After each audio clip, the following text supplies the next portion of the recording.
Engineer Saidi pamoja na makamu wake Arafat Haji pamoja na jopo lake lote ni viongozi vijana 100% ndani ya wananchi Young Africans kwa maana ya uongozi.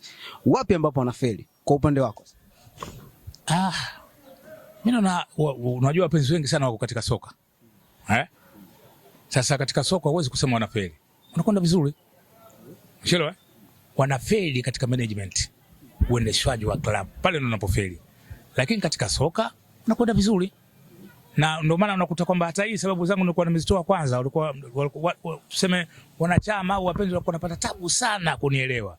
Mzee Magoma vipi kwa sababu ya nini? Yanga anashinda. Umeona? Kwa mtu Yanga anaposhinda mtu yeye yuko katika magoli tu hakusikilizi. Huwezi kuzungumza neno watu wakalielewa. Unakuwa nawe mbaya, lakini sasa hivi wanaona. Wanakuta kweli hapa. Nawaambia tumepigwa katika usajili na sasa hivi wanaelewa kama tumepigwa katika usajili. Sio bwana? Kwa sababu wachezaji waliosajiliwa si wachezaji wa viwango vya kuchezea Yanga. Ambapo moja kwa moja unaangalia kabisa unakuta kwamba Yanga wana wachezaji wao wako pale. Sawa bwana? Lakini hawachezeshi wala hawajulikana kama mtolewa kwa mkopo au mfanyaje, mmao kumchukua Abubakar Salum. Unamchukua nani huyu nani Fred Musa.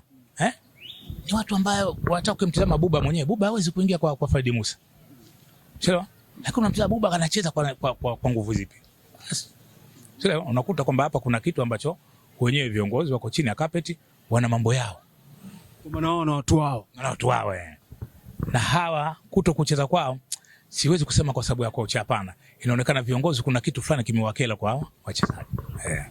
Kwa hiyo hapo mimi na hapa kongole katika mpira. Sawa, timu inafanya management iko mbovu, pua. Hatujakuwa na management mzuri. Wote wamekuwa waongo, wapigaji nini hivyo. Mzee wangu mimi naamini katika nyenzo nzuri sana ni kwenye issue nzima ambayo unahitaji management. Uone kama kuna nafasi kubwa sana mpinzani wako sasa hivi tunamwona anazidi kujijenga kwenye management nzuri. Tunaona hata wachezaji ambao wamewasajili dirisha dogo ni wachezaji ambao wamekuja kuleta changamoto kubwa sana katika kipindi hiki kifupi. Uone kama kuna namna kama Yanga, kwa namna mnavyozungumza, uone kama kuna namna kama Yanga inataka kurudi kule ambapo ilipotoka. Kwanza mimi nimefurahia Simba kusajili wachezaji wazuri. Sawa, kwa sababu wanaleta ushindani na football, na haiwezekani klabu kama Simba ikawa inashika mpaka nafasi ya 3. Haiwezekani klabu ya Simba inashika mashindano ya kimataifa kwa huruma ya Yanga. Ni kitu ambacho hakiwezekani. Sio klabu ile kubwa itakuwa inapokezana mwaka huu Yanga, mwaka huu Simba, mwaka huu Yanga, mwaka huu Simba. Hivyo litakiwa. Lakini kwa hali sasa hivi walivyo, mimi nawapongeza, wanaanza kujikusanya. Na ndio maana nikataka ile swala Damaro likae pembeni. Sio bwana, likikaa pembeni ili watoe haya malumbano waendelee katika usajili. Kama wapi pengine panapohitajika. Sio kwamba tunakwenda huko tutakuwa nini? Kwa sababu kokote unapokuwa unapoteza muda. Unawachanganya mpaka wanachama wako, unawachanganya mpaka wachezaji. Unaona bwana? Kesho unakuja kucheza tena Yanga, usifikirie Yanga watacheza mchezo kama vile walipocheza Zanzibar. Yanga mchezo wa Zanzibar tayari ni funzo lile. Watakuja kivingine. Sio? Kwa hiyo wakae watulie Simba. Sasa nataka tubaki hapo.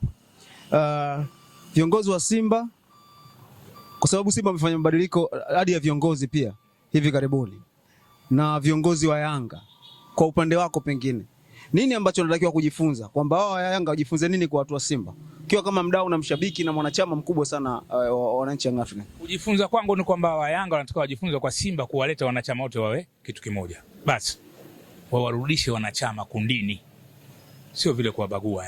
Sina lingine la kusema kwamba labda wa Simba wamekuwa bora sana, wamekuwa hivi. Hapana. Nazungumzia kwamba ile mifumo yao unakwenda nayo ni kwamba wakiamua kitu wanaamua wote wanachama.